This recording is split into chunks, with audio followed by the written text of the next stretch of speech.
donc dafa am lu bëree bëri li nga xam ne dafa xew ma bëggoon ñëw ñu waxtaan si plainte bi nga xam ne woykat boobu ñuy wax Wally Seck def na ko ak ay pulu avocat am mu ciblé woon ñenn ñi nga xam ne leen ràññee ñooñu duñu n'importe qui ci dëkk bi ku mel ni Karim Xurum Xaq bokk na si xam ne dañ ko ciblé woon ci plainte yooyu nee na ma nag ba léegi jotagul plainte sànq dégg naa ko keneen ki di oustaz Makhtar Sarr kooku tamit kenn du naatable taxawaayam ci diine gi ci daara yi ci lépp li nga xam ne amal na soxal na askan wi am njëriñ pour suñu ay doom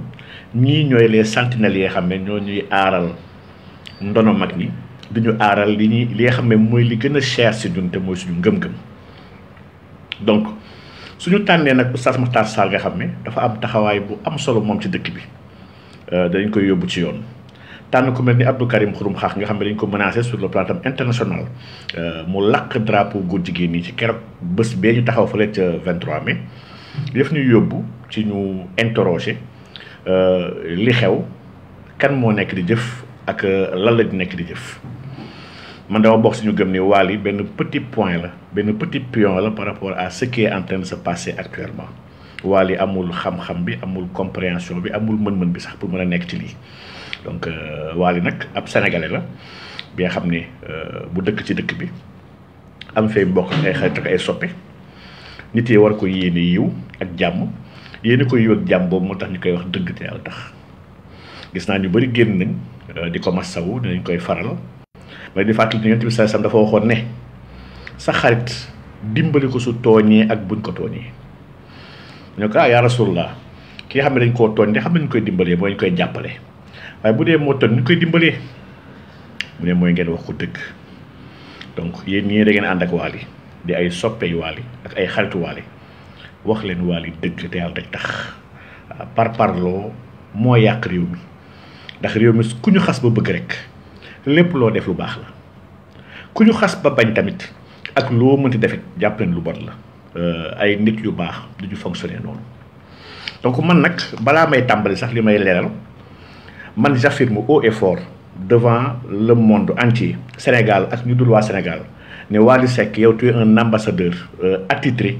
ak benn promoteur engagé ci lépp luy la cause LGBT maanaam yow si promotion ak propagande góor jigéen nga nekk donc bu dee loolu mooy li ngay yónnee ay citation maa ngi xaar sa citation incha allah donc mbiru citation directe yi ak porte plainte yi mbiru tappale kese la waaw tappale kese la mënuñu leen ñu détourner sur les vrais enjeux moo war a ànd nag benn reconstitution des faits balaa ñu dugg bu baax a baax ci biir li xew xam nga maa ngi wax temps yële soo leen fàttalikoo deuxième cycle EPU bu amoon ci àdduna bi en octobre 2013 Sénégal dafa demoon jotoon fa ay recommandations yooyu mu jotoon am na ci 13 yi nga xam ne c'est des recommandations OSIC lu ñuy woowee OSIC mooy orientation sexuelle et identité de genre 7 yi ci biir 13 yooyu dëkk yi ko joxoon Sénégal benn dëkk bi Belgique la benn dëkk bi Grèce la benn dëkk bi Allemagne la benn dëkk bi Irlande la benn dëkk bi Pays-Bas la benn dëkk bi Suisse la benn dëkk bi Mexique la li may fàttali nii dafa am solo trop ñu fàttali ko ndaxte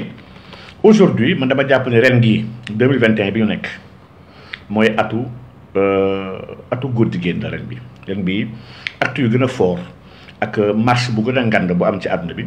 ce sont les lobbies LGBT ñoo nekk di ko porter ci àdduna bi te loolu naa expliquer léegi lu tax loolu pour revenir nag à ce que je disais foog naa li ñu nekk di def nii instant yi c'est du dilatoire maanaam dañu nekk di ñu divertir te waroon ñu nangu Wally divertir nous sommes dans un combat contre la criminalisation de l'homosexualité waxuñu waxu dépénalisation waxuñu dafa am loi bu ñuy waaj dugal pour autoriser homosexualité lii c'est un faux débat bi nga xam ne Macky Sall ak ministre am ak ay nitam ñoo ko bëgg a entretenir ci bopp sénégalais te loolu ñun duñ ko nangu dépénalisation homosexualité mënul nekk pour la simple et bonne raison que homosexualité c'est pas encore une peine fii au Sénégal fàttaliku leen toujours saa yu waa Sénégal demee fële ca EPU li ñuy wax foofu mooy ñun kat amul vraiment benn loi bu tere góor jigéen. La preuve amul benn góor jigéen bu Sénégal jàpp def ko ci biir kaso lii Sénégal saa yu demee daf koy répété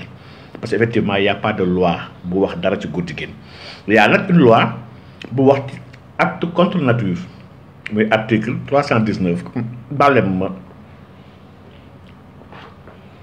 dama nekk di def yëfu faaleen yeeg ñangeen di ma caale tàngal waaye gis ça m'empêche d'articuler correctement maa ngi jégalu. Donc il y a une loi qu'on appelle l'article 319 alinéa 3 bi xam moo tere acte contre nature sur la place publique lii nag moom sur la place publique article boobu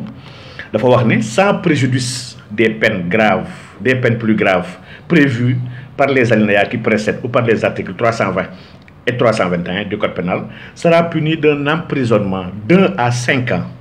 et d'une amende de 100 000 francs à 1 500 000 francs quiconque aura commis un acte impudique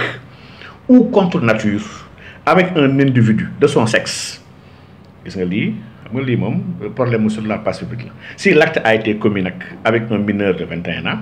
le maximum de la peine sera toujours prononcé. Donc lii moom vraiment lii mooy di problème place publique bi la waaye ñu fi jàpp ñëpp soo leen seetloo ci taarix Sénégal xam nga ni mosu fi jàpp kenn mu yàgg maa ngi fàtte toujours affaire 24 décembre boobu 2015 nga xam ne gàmmu la woon gàmmu 11 hommes ont été soupçonnés d'avoir commis ay délits ci article 319 boobu on les avait arrêtés le procureur dafa leen décidé de libérer 4 jours après waaye après on a trouvé que seen ay kanam dafa feeñ ba pare seen ay tur ñi xam ko ba pare ñu ne nag léegi il faut ñu xool ñu rawalee ñooñu donc kon xam ngeen ni kon tappale yi gars yi nekk ni moom ci dépénalisation ñu waxuñu waxu dépénalisation on ne demande pas la dépénalisation de l'homosexualité parce que c'est pas une peine waxuñu tamit ne Macky dafa commencer préparer dépénalisation on l'a pas dit waxuñu tamit ne Macky dafa préparer benn loi bu mu bëgg a dugal pour autoriser góor jigéen vraiment lii c'est noyer le poisson dans l'eau bàyyi leen tappaleeg naxasaale waxuñu loolu ba tey y a aucune loi bu nekk di préparer pour daganal góor jigéen Sénégal waaye nag xam nañ ni article 319 boobu ma tudd léegi ci acte impudique ak acte contre nature boobu ba léegi ñu ngi jot ay recommandations ak ay pressions yu bëree bëri yu jógee ko dëkk yu bëri ci àdduna bi d'abord ci ONU ak ci mboole bi dëkk partenaires yi di wax Sénégal ne effacer article boobu sa biir code pénal te article boobu su effacé woo muy ko góor jigéen dagan na Sénégal après léegi question de temps rek lay nekk. léegi nag ñun waxuñu kon waxu dépénalisation waxuñu dafa am une loi bu ñuy dugal dañoo ne Sénégal waa Sénégal dans ensemble ñoo bëggul góor jigéen mbooleem ñu consulter muy organisation citoyenne yi organisation société civile yi kilifa diine yi syndicat de travailleurs yi le peuple dans son ensemble moom moo bëggul góor jigéen xam nga lii moom depuis bu yàgg sax soo seetloo am na benn revue bu ñuy wax Spartacus de voyage bi nga xam ne tubaab bi dañ koy tàmm ñoom di ko renseigner depuis at yu yàgg dañuy wax chaque fois ne Sénégal moom c'est pas une bonne destination pour góor jigéen lii depuis de tout temps ñoom xam nañu Sénégal bëgguñu góor jigéen waaw léegi nag pour revenir léegi à nos moutons fan laa bëgg a tàmbalee may tàmbalee mooy bu ñu nee Wally ci groupe LGBT nga bokk man loolu dama koy wax man dama ne Wally Seck Wally Ballago Seck ci groupe LGBT yi nga bokk yow lu tax ma ne ci groupe LGBT yi nga bokk LGBT groupe bu yaatu la bi nga xam ne mun naa ne 11 lettres la gars yi ñoo tàmm wax rek LGBT plus mais 11 lettres la dañ tàmm wax LGBT T ñaari T la QQ IAAP lan lay tekki L pour lesbienne mooy jigéen ak jigéen yoo xam ne dañuy ànd G pour gay mooy góor ak góor yoo xam ne dañuy sëy B bi mooy pour les bisexuels mooy ñi nga xam ne ñoom ñaar yëpp la ñu boole dañuy sëy ay góor di sëy ay jigéen te premier T bi mooy transsexuel yi deuxième T bi mooy transgenre ñii dañuy bëgg di sëy ak ñeneen ñee dañoo bëgg rek di am identité maanaam di nuru di solu pour nuroog ñeneen ñi n'est-ce pas premier Q bi moom la ñuy wax queer mooy ñi nga xam ne ils sont bizarres deuxième Q bi mooy questioning mooy ñi nga xam ne ils sont en recherche yoo nekk di questionner seen bopp xamaguñu loolu lañu bëgg a nekk ñoom xamaguñu seen orientation sexuelle bi xam moo leen neex premier I bi moom la ñuy wax intersexe mooy ñi nga xam ne mën na leen méngale ak hermaphrodite yi mooy ñi nga xam ne anatomiquement dañoo bokk dañoo mënuñu leen féetale ci anatomie ne kii tel sexe la am wala tel sexe la am premier A bi moom la ñuy wax asexuel mooy ñi nga xam ne dañoo ne ñoom bëgguñu sax sexualité amuñu sexualité waaye deuxième A bi mooy alliés ñu wax les alliés mooy ñi nga xam ne duñu ay góor jigéen waaye ñu ngi jàpp ci combat góor jigéen ñu ngi leen di soutenir ñu leen di encourager ñu leen di defal promotion ñu ngi leen di jàppale ñu leen di xeexal ñi ñëpp si alliés yi la ñu bokk. P bi nag mooy pansexuel li ñuy wax pansexuel mooy ñi nga xam ne ñoom ñi ma tudd nii ñëpp ñoom ñëpp dañoo bëgg da leen bëgg lañ tëddeeg ñoom ñëpp bëgg lañ tëddeeg góor yi lañ tëddeeg jigéen yi bëgg lañ tëddeeg góor jigéen yi bëgg lañ tëddeeg ñi nga xam ne bëgguñ tëdd kenn bëgg lañ tëddeeg ñi nga xam ne dañuy soppi seen ay melo ñoom ñëpp lañu boole P bi moom moo leen boole ñëpp donc suñu nee kenn ko ne dans le lobby LGBT la bokk yow laajte fan la bokk si 11 lettres yi donc man je dis que Wally c'est un allié des góor jigéen lu tax ma wax loolu dinaa ko leeral donc lu tax ma wax loolu Wally dama ko déglu mu def benn waxtaan bi soo xoolee da ngay xam ni dafa am ñu nekk ci ginnaaw ñi nga xam ne ñoo ko génneeloo pour mu wax may fàttali ne ñun au niveau ñiy xeex wàllu góor jigéen ndax ànd sàmm jikko yi tayal tudd ànd sàmm jikko yi kese waaye balaa ma koy tudd mu ngi nekkoon collectif non à l'homosexualité et à la franc-maçonnerie ay kilifa yu mag ñoom Karim Xurum Xaq ñoom Adama Mboup ñoom Ababacar Mboup ba si ay ñoom Jamra ñoom sëñ Mbacke sëñ Bassirou Mbacke Astrem ñoom Oustaz Makhtar Sarr dama ne kilifa yu bëri Sénégal ñoo taxawoon ci collectif boobu ñoom imam Ahmad Dame Ndiaye avec la Ligue des imams et oulémas du Sénégal et cetera et j'en passe wax dëgg yàlla ñoo bëri donc xeex góor jigéen farata la si jaamu yàlla bokk may wax nag ne lu tax mu nekk li nga xam ne dafa kéemtaane ñun tëbbuñu rek ni di xeex ak di wax non tëbbuñu di wax de dañ ko gëstu bu baax xam li ñuy wax lan la waaw maa ngi gis ñi nga Jamra sax mu ngi doon dugg ndeysaan Jamra dañoo am taxawaay bu jéggi dayo ñoom ci lépp luy question de mës moo tax amuñu seen fay lu leen ñaanal daa iman yàlla dëgëral leen sàmm leen ndax on a besoin de sentinelle on a besoin de nit ñi nga xam ne ñoo ñuy xeexal si valeur ndax valeur mooy richesse bu gën a ngand pétrole ak gaz ak diamant donc ñun duñu gis ay couleurs yi tëb na damm na le show qu'il y avait à la Médina couleurs yooyu c'est pas des couleurs LGBT donc lii tappale la pour jéem a am moyen et prétexte pour mën a dugg wax mel ni comme victime duñ la may loolu tu n'es pas une victime waaw maanaam doo dof bi nga xam ne dafa nekk di def nii dans l'air may fàttali les couleurs LGBT yi nga xam ne mooy couleur arc-en-ciel bi nga xam ne moom la LGBT jël officiellement maanaam ñuy woowee les gays ndax am na yeneen couleurs yu bëri ils ont beaucoup de drapeaux yi du benn boobu kese bu 6 couleurs yi am na yeneen publié woon naa ko sama page pour ñëpp xam ko waaye Wally Seck dama ko déglu muy wax ne moom laalul de près ou de loin góor jigéen ñi sëñ Wally da ngay gaaw a fàtte sëñ Wally il y a beaucoup de vidéos de toi yi nga xam ne ay góor jigéen nga taxawal ci scène ñu lay battre xaalis du koy jël sëñ Wally kon peut-être tu as une courte mémoire dama lay fàttali kese nee nga tu n'as aucun lien de près ou de loin ak góor jigéen yi sëñ Wally yow sa accoutrement sax dafay junju gars yi góor jigéen yi sëñ Wally sol nga yére bi nga xam ne mooy drapeau góor jigéen yi jamono bi nga xam ne ñu doon ko gay pride ci àdduna bi sa drapeau boobu ñu man dama si defoon fii waxtaan fële ca mosquée inachevée ci Yoff man da attaqué le publiquement pourtant porté woon plainte jamono bi yaa ngi daw dem porté plainte imam sax imam point imam Kanté sëñ Wally li nga sol noonu yëfu góor jigéen yi la preuve ba nga ko solee le mouvement LGBTI Sénégal dafa bind di la bëggee ne ku nekk ak ni muy manifester gay pride bi yow tu l'as manifester à ta manière forcé nga ko gars yi waaye ba tey ñu la siy bëggee lii mouvement LGBTI Sénégal ñoo ko bind seen Twitter yemul si ñoom stop homophobia bi nekk fële ci Europe dañoo bind bataaxal ñoom di la remercier ak la jaajëfal waaw Wally yow bu dee da ngay teggi tuuma ak bëggoo ñu tudd la si waaw lu tax boobu defoo porté plainte contre pour diffamation ndax on t'a associé dans une communauté bi nga xam ne bu dee yow nee nga bokkoo ci la moo tax porté plainte stop homophobia la moo tax génnoon def déclaration contre mouvement LGBT yi Sénégal ne bu leen ma tuddati seen affaire yooyu bokkuma ci tu avais fait le mort waxoo tinoo génnoo waaw léegi yow kon bu gars yi génnee di wax te yow ñoom Oustaz Matar dañoo baax waxuñu góor jigéen nga dafa ne tu fais la promotion góor jigéen c'est la vérité yaa ngi koy def ndax bu dee yaa ngi sol seen ay yére di jël ay yére yoo xam ne déguisement yooyu maanaam transparent collé yëpp góor jigéen ñi ñoo koy sol dëkk tubaab bi xam boo demee dëkk tubaab yi góor jigéen dafa leen xàmmee dafa am nu ñuy solo dafa am nu ñuy waxee et cetera mais yow tu fais la promotion et chaque fois yaa ngi génn di choquer sénégalais yi waa li yor nga fi sàkk bëgg fi lancer mode bi xam mais loolu du mbiru góor pourtant ma kenn attaqué wala kenn porte la plainte dafa amoon sax ñu génn dox ay njekk pour gars yi jéggal la boobu ba léegi nous avons été très indulgents ak yow et toujours tu reviens di defaat même chose defaat yu gën a grave encore Wally yow kese doo fi wéykat Sénégal Wally fii ay woykatu mbalax ngi fi ay rappeur a ngi fi ay woykatu folk ngi fi ay woykatu reggae ngi fi pourtant ñoom ñëpp kenn tudd leen ci promotion mbiru góor jigéen kenn tudd leen ci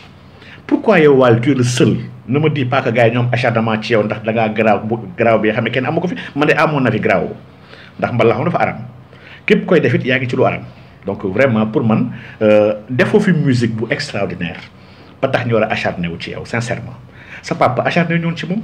sa papa te xam naa ne daa ko yi mais il faisait pas la promotion ni ci solinam ni ci seen ay couleur ni ci waxinam donc il faut tamit nga sérieux bàyyi tappale bi man j'attendais de toi ba la stop homophobie bindee di la féliciter pour le courage que tu as parce que tweet boobu tweet bu grave la dañ la féliciter malgré que gars yi ñu ngi fitnaal góor jigéen ñi yow tu as pris ton courage à deux mains imposé ko waa Sénégal à l'occasion du match Sénégal-Ouganda donc ñu ngi lay féliciter ci njàmbaar gi nga am mais Wally boobu nga doon génn yow def déclaration te boobu génnoo donc LGBT Sénégal tamit félicité la ba tey génnoo donc ñun dañoo gis ne dafa am li nga xam ne foog ma fàttali leen ko lii parce que agenda góor jigéen bi du Wally Seck du ci dara man mereew ma la te jàppee ma dama jàpp ni victime nga yow Wally ma bëgg la nag ñëw dimbali la jàpp ni ñëpp dañoo war a àndandoo dimbali la génne la ci lii ndax xam naa ne xaalis kese moo ci dugal donc xam naa ni du principe ci yow xam naa ni du kenn yareew la ko maa ngi dégg gis benn collectif bi xam ne ñu ngi génn ndeysaan la défendre ñun kat suñu famille lii xamuñu ko nangam ak nangam déjà ba ñuy waxee ci waxu sac boobu ak lépp da ngaa génn wax ju ñaaw ji nga xam ne wax boobu pourtant waroon nañu dal sa kaw ndax wax ju ñaaw la ay ka ku xalaat ni góor jigéen te yow ak sa papa leen waxoon loolu nañ ñu andil seen ay sœur wala andil leen seen ay doom wax bi c'est pas respectueux et les gens t'avaient pas dit que góor jigéen nga mais tu étais en train de promouvoir yëfi góor jigéen donc il faut benn instant tamit ñu sérieux daal maanaam promotion bi ngay def li tax may wax loolu dafa am waxtaan bi xam ne Macky Sall daf ko wax le président Macky Sall chaque fois mu ne le mal c'est pas Wally ni les autres ñëpp c'est des épiphénomènes maanaam c'est des épiphénomènes le grand phénomène c'est au niveau supérieur ci kaw a kaw donc ñan ñoo nekk di doxal ak di taxawu góor jigéen leen dimbali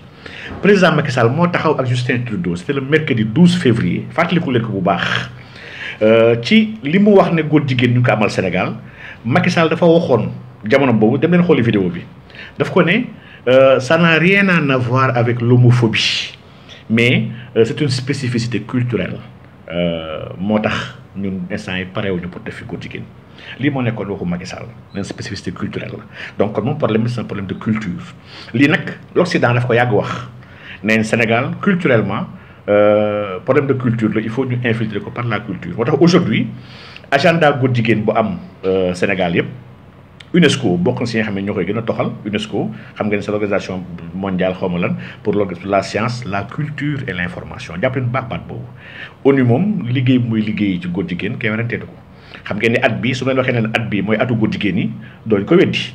gis ngeen góor jigéen yi doxal nu ñu doxalee pour même dans le cadre du football kese gis ngeen nu góor jigéen yi génnee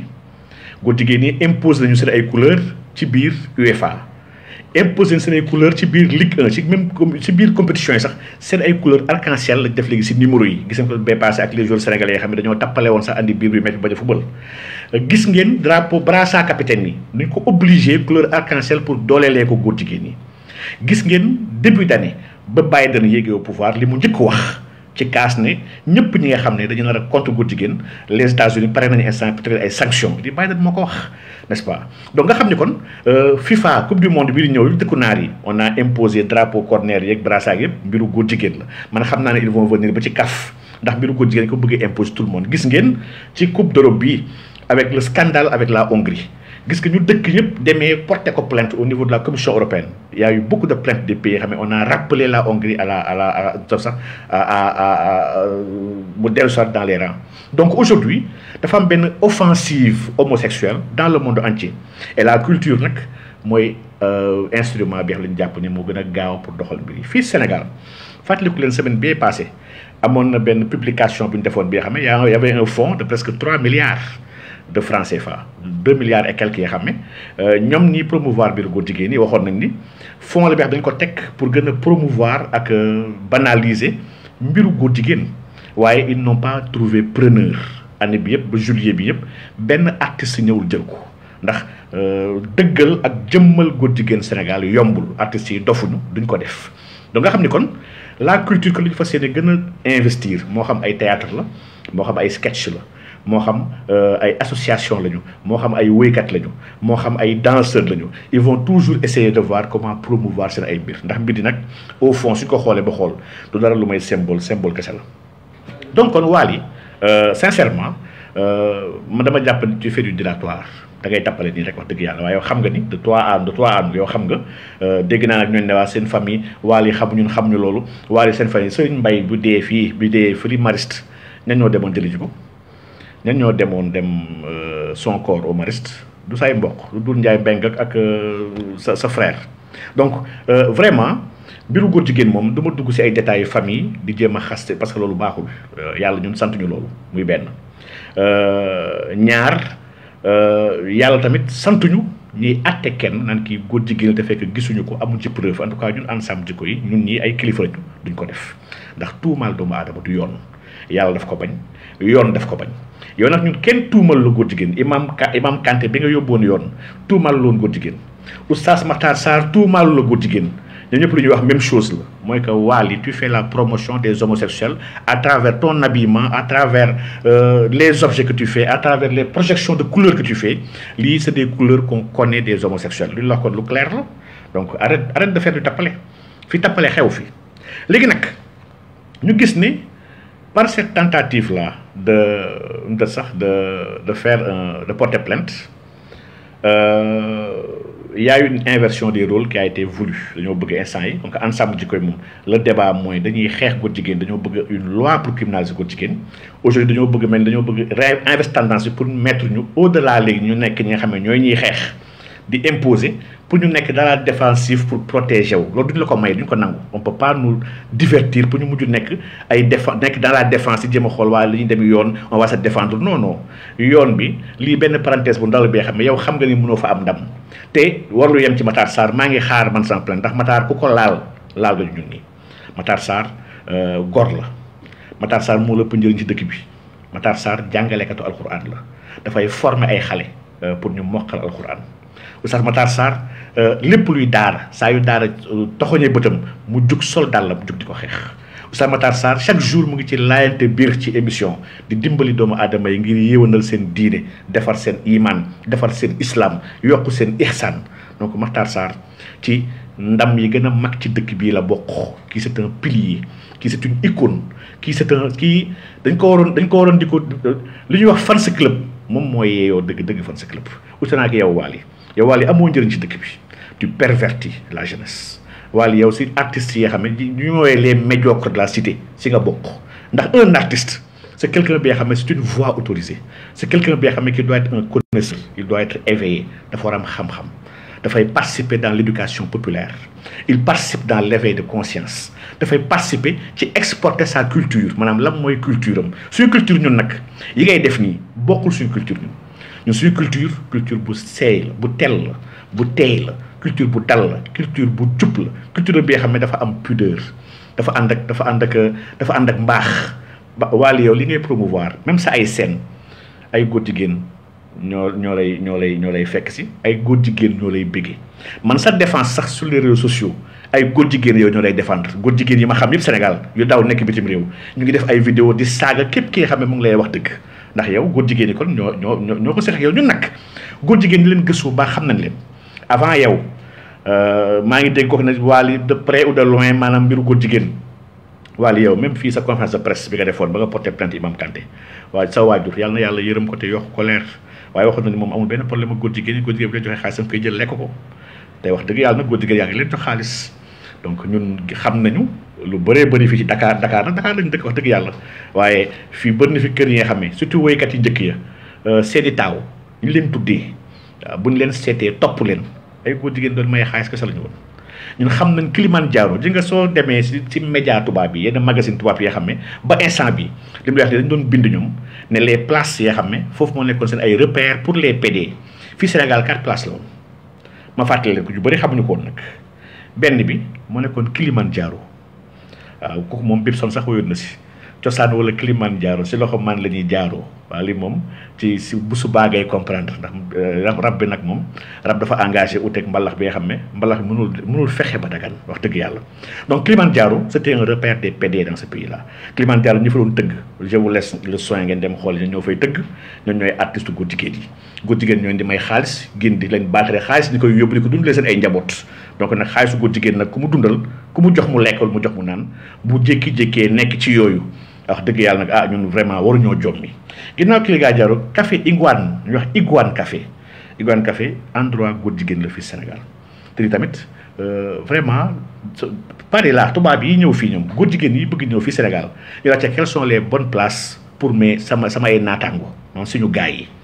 donc dañ leen di jox café yi macha allah donc Pigalle bar Pigalle endroit góor jigéen la fii Sénégal n'est-ce pas donc restaurant Casa Créole tamit ci la bokk et cetera aujourd'hui ñun boîte yi fii dóor si góor jigéen yëpp on les connaît xam nañ leen donc ñu nekk ñu si croisade yu métti daawaati jékkuwaale ba nga bëggee def sa soirée boobu fële ca sa Vogue ñun ñoo demoon si soirée boobu dañ ko doon tasi ji donc dañ ko naroon tasi ji te pare woon si def lu bëri nag bés boobu ñu ngi ànd man ak Adama ak Abdou Karim dem gis le gars benn genre tubaab la bi xam ne moom moo nekkoon directeur moom moo ko moom dañoo ñëw nekk ku moom fii lañu bëgg gis ndax on était alerté xamoon ni jour boobu dafa war a am foofu fête góor jigéen ñi bind def ay tweet sur Twitter fu ne tey rendez-vous tey foofu lañu fa tase soobu on était prêt à faire l'irréparable wallahi asim heureusement ay garantie yu leer ak wax ju lu wér ak patrouille bi nga xam ne moo doon ñëw pour xool ndax réellement dina am du am moo tax defuñu lu rëy waaw waaye waroon nañ def lu rëy rëy donc pour dire que ñun d'accord ñu góor jigéen tey ni ëllëg te gis nga y a une loi tey sax y a une loi léegi yi wax ci terrorisme ba yóbbu sax ba dugal képp ki nga xam ne dafa lancer une menace à une organisation internationale mu ngi si biir loi bi de soo boo nga xam ne ñun ñii kon nous serons des terroristes kon dans cette loi là ndax organisation internationale yi nga xam ne ñooy piloter l'agenda LGBT dans ce monde là muy UNESCO di ONU ñun ñoo ngi seen kaw et on ne cessera de les menacer ndax dëkk bii nii dëkk bi bañ koy tabax benn góor jigéen participé wul woon góor jigéen andil woon benn xeer sax teg ko fi pour defar dëkk bi kon du leen may ngeen yàq suñu dëkk léegi nag événement yi am ak plainte bi daf ñu war a yóbbu ñu xalaat le contexte parce que dafa am un contexte bi nga xam ne ci le Sénégal nekk aujourd'hui contexte boobu la ñuy comprendre cette posture là aujourd'hui bi nga xam ne dañ ciy ngantal Wally xam ne Wally du si dara Wally n'est qu'un pion dans cette mbir mi donc Wally lu ndaw la ci il n'y est pour rien wax dëgg yàlla dañ koy manipuler Wally dafa am nekk si sous le coup de manipulation waaye ñun ñuy jëflanteel dépasse nañu Wally ma leen di fàttali ñuy wax ADEOS xam ngeen ADEOS mooy association boobu temps yi la ñu defoon suñu marche bi ci 23 mai bi bindoon demander au ministère de l'intérieur français ne ko interdire ñu territoire français ñëpp ñi nga xam ne ñooy kilifa yuy dooleel gaa yi tuddoon nañ si sëñ Babacar Sy Mansour xalif général de Tidiane bu Tivaouane tuddoon nañ si Cheikh al Bekaay bu Ndiassane tuddoon nañ si imam Ahmad Dame Ndiaye des imam Sénégal yi ligue des imams tuddoon nañ ci waa ànd sàmm jikko yi seen bopp personnalité yu bëri man tudd lañu ma si man sa bopp suñu tuddoon lañu bopp tuddoon suñu tur yi benn par benn pour wax ñu ne pour ñaan ministre bi ne ko ñii bëggatuñ teg seen tànk Paris ñu leen ndokk ñun du Paris la ñuy sàkku dem ñu ngi sàkku dem paradis dañoo fomb benn a bu ndaw ci biir Paris bi ñun paradis dañu bëgg a dem waaye pas Paris Paris yëngaluñu Paris intéressé wuñu ndax suñu sa téléphone wax naan bi baari sa daaril faasiqiina kusaala donc dëkku naafeq yu tayal yooyu ñu wax dëgg yàlla sàkku ñu fa dem ADEOS boobu nag toogul mu ngi yëngatu boobu ba léegi soo gisee semaine ba le passé le conseil d'état français mujjee sax boole léegi Sénégal dugal ko ci dëkk yi nga xam ne nee na góor jigéen yi wóorul ngeen fay dem yéen góor jigéen yi boo Sénégal Bénin Ghana on a intégré le Sénégal dans cette liste là ñun on dit alhamdoulilah ndax ñun nous serons jamais complaisants ni accueillants ni ouverts par rapport à cette dérive là bi nga xam mooy ñaaw waa ahlu Sodome ak Gomorre duñ ko nangu bëgguñu ko donc bëgguñu ko bëggeewuñu ko te wax dëgg yàlla liñ ci xam ñun mooy ku ñu jàpp góor jigéen dañoo war a rey góor jigéen ñi maanaam kon une loi bi nga xam ne moo ñuy andil peine de mort sax foofu la ñu war a jibi ji dans un court terme te loolu xam naa ne incha allah yàggatul on va travailler incha allah waaye gis nga ADEOS boobu toogul xam lu ñu mujjee def si weer si semaine bii passé wala boog ñaari semaines yi passé ADEOS dafa bind ay groupes yi nga xam ne dafa attaqué benn livre benn compte boo gis nag benn lay tàmbalee xam ngeen minhajul muslim benn téere la bi nga xam ne Al Jazari moo ko bindoon man téere boobu may nekk xale maa ngi fàttaliku am na lu bëri sama diine sama amuuru diine foofu la tàmbalee di ko ñoŋal moom ak livre Ahmad Tall donc ci laa commencé di xool di gëstu en français diine bi di ma commencé neex j'étais vraiment jeune adolescent 13 14 donc ma commencé am yëg-yëg ne man war naa jàng sama diine donc minhajul muslim boobu dañ ko attaqué ñoom ba bind Amazon bind Fnac bu Paris France bind Carrefour ne pour ñu retirer ko seen liste livre yu ñu war a jaay xam nga lu tax loolu parce que dans ce livre là y a une intolérance bu ñu ciy wax ndax ñu ngi jottali waxu yonent bi sallallahu alayhi wasallam bi wax ni góor jigéen boo leen fekkee góor ak góor di sëy rey leen kii sëy ak ki mu sëyal maanaam comme que y a eu sentence de tuer kiy def ak ka mu def nee nañ ñoom baat loolu noonu c'est pas normal bu nekk ci livre ñu koy jaay ndax gars yi la charte internationale nangam ak nangam ils ont demandé à ce que ce livre là soit retiré mais attirer attention nag lii c'est one premier step kese la li wax addine la devant ngi ñëw tri ngi ñëw ci donc gars yi ils sont très organisés ils ont eu gain de cause nag pour la Fnac ak pour Carrefour Amazon dafa bañ moom du mu ko retiré mais xam ngeen ni la bataille na ko commencé ils vont réitérer parce que ñoo gis loolu dafa am ay propos haineux ci biir te propos haineux soo ko seetee kan ay waxu kan la waxu yonent yàlla Muhammad sallallahu alayhi wa sallam la donc préparez-vous à ce que la croisade au nom de l'homosexualité dina dem en Europe di interdire ay téere et alquran mu ngi ci biir collimateur boobu ndax alquran moom y a des messages yoo xam ne de tuer de rey yoo xam ne mu ngi ci biir ay alquran donc ñoom ça revient à projet bi leen waxoon ne leen la Ligue des musulmans démocratiques ñu ngi ko am ñoom ñoo ngi réécrire le Coran et avant 2025 ils vont produire des exemplaires ça daf ñuy gën a renforcer ci loolu ñu doon wax donc ADEOS kon chômewul ils sont dans un agenda clair de lutte contre toute forme d'homophobie et na ma leen di wax nag ni téere yëpp yuy wax ci homophobie Sahihul Bukhari Sahih Muslim lépp luy téere laax luy diine l'islam laax téere yu wér laa wax de mbiru góor jigéen mu ngi ci tere nañ ko fa te wax nañ la mooy sentence mooy ñu rey leen donc préparez-vous à ce que ñii kon seen xeex nañuy yëg vitesse supérieure ndax ndam yi benn par benn ndam mooy andi beneen ndam loolu il faut tam ñu bàyyi ko xel bu baax a baax bu ñu ko bàyyi xel rek wax dëgg yàlla mbir yëpp kon dina leer donc kon ADEOS boobu kon ñoom ba tey ils sont en activité te actuellement ñoo gis Sénégal seen priorité la ak li fi xew temps yi ñu ngi commencé sax sos ne y a des crimes ils ont eu des recours y a eu des centaines de personnes yoo xam ne bind nañ leen ils sont persécutés nangam il faut ñu jug si ADEOS boobu ci moom bind na état français pour laaj ko ne ko sa aide ak sa ndimbal yi ngay jox yenn dëkk yi fexeel ba Sénégal bu ko si joxate parce que Sénégal respecté wul góor jigéen ñi daf leen di xatal dañu leen di fitnaal dañ leen di toroxal état bi jëlagul ay matukaayam pour daganal ko fa donc ñoom le combat ils vont l'amener sur un domaine état seen état yi na bàyyi di financer ak di dimbali yeneen dëkk yi nga xam ne góor jigéen ñi noyyiwuñu fa te amuñu fay àq ak yelleef kon le combat aujourd'hui moom combat wu àq ak yelleefu góor jigéen la partout dans le monde ils vont essayer de l'imposer par A ou par B gis ngeen Géorgie semaine passée dama kontaan sax ndax gay pride bu góor jigéen ñi bëggoon def foofu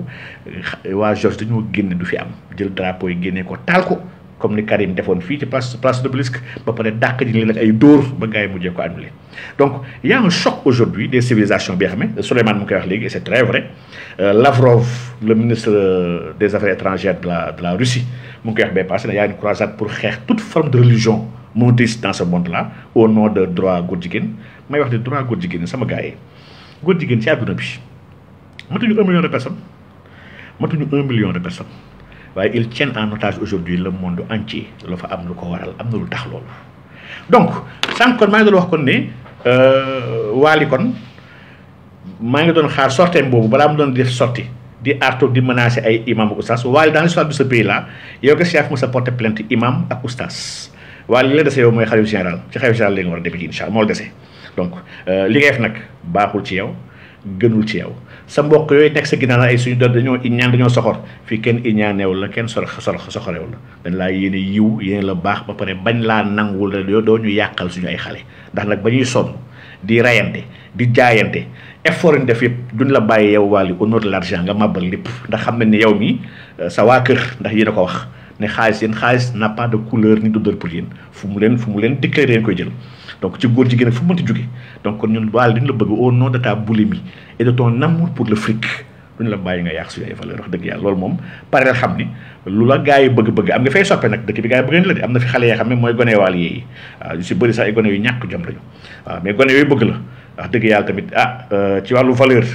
boo tranché woon leen carrément da ngay xeex mbaax da ngay xeex diine da nga fi nekkal gu jigéen ñi xamal tu te mettra à dos une partie bu ngand sa ay fans yoo xam ne dañ fa jaaree xeeb la dañ fa jaaree mere la donc revois ta copie xaalis jaru ko tu peux bien réussir ta vie tu peux être une célébrité tu peux être international tu peux avoir beaucoup de distinctions sans pour autant dugg ci agenda yooyu tu n'es pas obligé dugg ci agenda yooyu du pour yow n'est-ce pas du pour yow donc